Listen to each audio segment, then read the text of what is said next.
बताइए। अरे बाबा के भजन सगरो सुनाता, सगरो सुनाता हो सगरो सुनाता। पिकअप डीजे देखा बनाता, देखो बनाता हो देखो बनाता। सारा संघटिया जुटल बड़े सा गाँव के चोटी पचीलम फुकाता। बेल के पतैया पर क्या लिखेगा?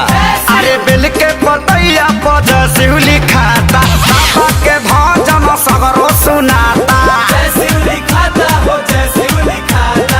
ए ब्यास होई लेडीज बम चुपचाप और शांति से बैठल बालो, लागता के थक हरल बा। हाँ हाँ आवा लो। एक फुकरा वो मार ली जा। ए बम सुना है, एक वही है और उसी का सच्चा दरबार है।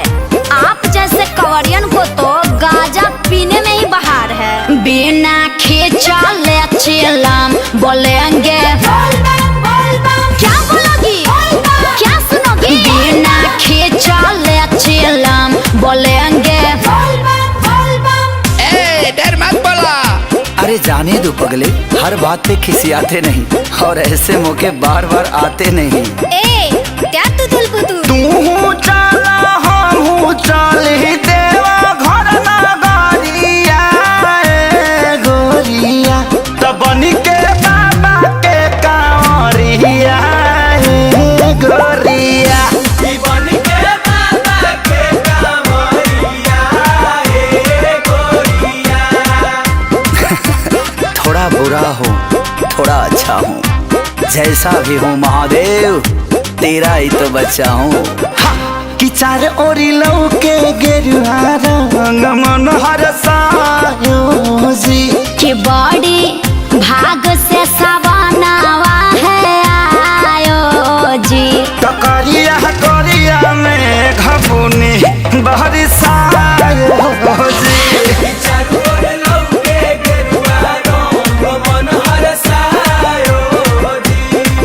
और क्या बोलोगी और क्या सुनोगी क्या करोगी? और कुछ नहीं। अरे चलत पौआ में पड़ गइल छाला। अरे तनिका दया कई दिए बाबा डमरू वाला। आज तनिका दया कई दिए बाबा डमरू वाला। अरे अखिल सिखे सारी के बहवा भरोसा। अरे नाम लायर भंगिया के पार करे है सब कोसा। अरे नाम लायर भंगिया के पार करी है सब कोसा।